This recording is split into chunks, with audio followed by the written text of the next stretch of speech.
psicanálise, no berçário dela, ela fazia uso da hipnose.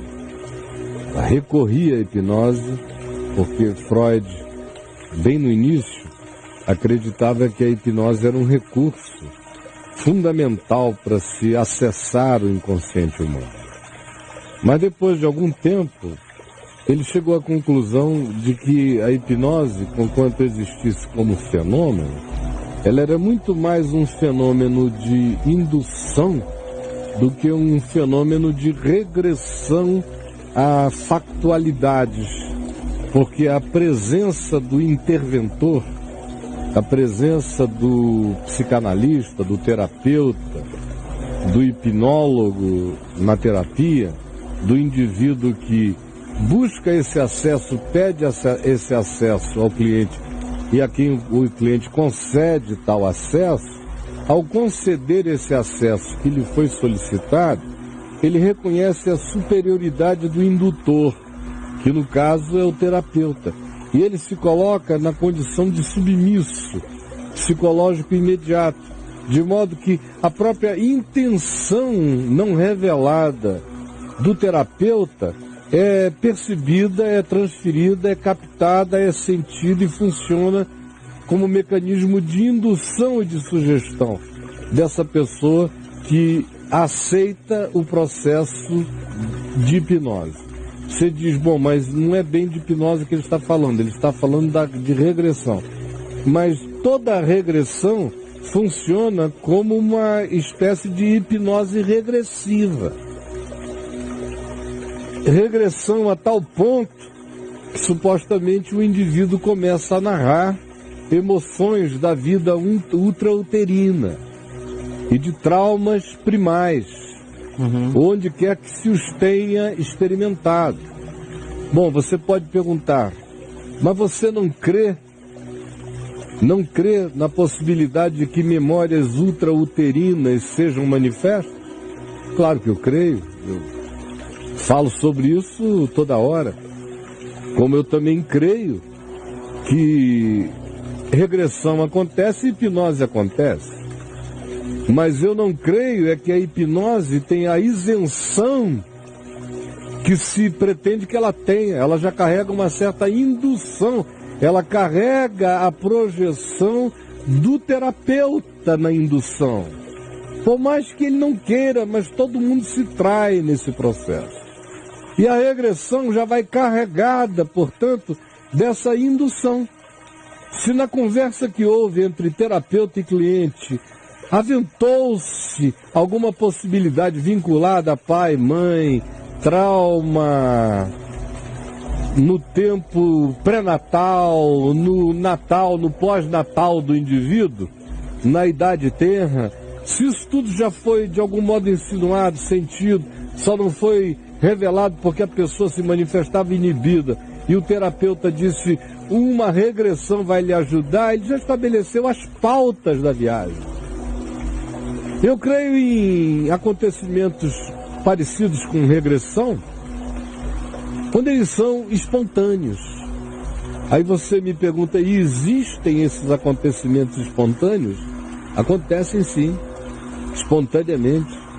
A gente sonha com o que não imaginava, a gente começa a ter flashes do que a gente não sabia e devagar, quando a gente vai perdendo o medo dos flashbacks que começam a vir para nós, eles começam a se tornar mais recorrentes, mais intensos, mais completos, mais contínuos.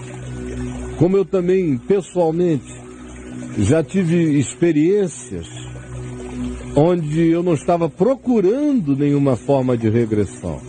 Mas, por exemplo, em 3 ou 4 ocasiões, em relação a um certo tipo de toque de massagem que eu recebi em 1998, 99, na Flórida, por uma pessoa que tocava de um determinado modo sem a intenção, por exemplo, como hoje a intenção manifesta da microfisioterapia, que vai apalpando você, procurando estimular memórias celulares adormecidas que lhe venham, portanto, à mente. Não era a intenção dela, mas sem buscar tal coisa, muita coisa, ela que não tinha absolutamente nada a ver com nenhum processo terapêutico, era só de toque, massagem, suscitou em mim, nas memórias celulares do meu corpo, evocações e memórias e sentimentos e sensações que estavam dormidas em mim há muitos anos. Mas foi espontâneo. Não havia nenhum mecanismo de indução. Então, eu tenho medo sempre é de quando alguém chega e coloca a mente na mão de um outro e diz: leva. Toma minha mente e leva. Me conduz pelo labirinto. Porque esse labirinto raramente é integralmente do indivíduo. E frequentemente ele tem a indução do condutor. De modo que eu acho que é saudável que todo mundo lembre o máximo possível, discirna o máximo possível, o mais profundamente possível, o mais antigamente possível, as memórias da sua própria realidade e se resolva, se recupere, as assuma, as trate na verdade, na luz, dentro de si mesmo. Mas eu acho perigoso quando se entrega a mente na mão do outro e se diz: pronto, me conduz. É isso que eu penso de maneira muito geral, meu querido Marrom. Mas eu conheço essa terapia há pelo menos uns 40 e tantos anos. Qualquer forma de intervenção na descoberta de outrem, você já está atrapalhando a parada, né?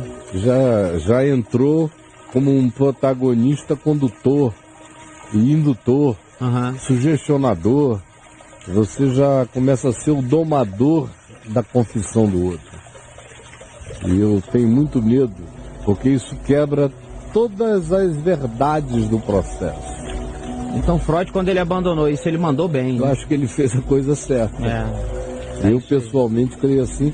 E falando como um discípulo de Jesus, eu vejo Jesus, ninguém curou mais todas as dimensões do ser do que Jesus. Claro. Ele nunca recorreu a nenhum estado semelhante para fazer bem a alguém. Ele sempre chamou o indivíduo para abrir o olho, não para fechar o olho e mergulhar no nada. Ele sempre disse: vem para fora. Ele sempre chamou o cara para enxergar, para efatar, para se abrir, para não ter coragem da autopercepção. Fantástico.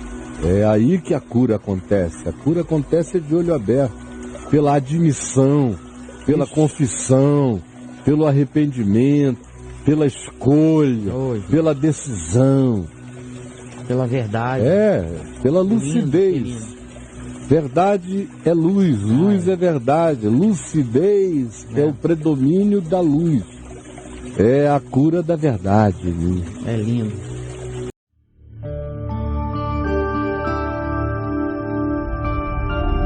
VMVTV, o canal é você.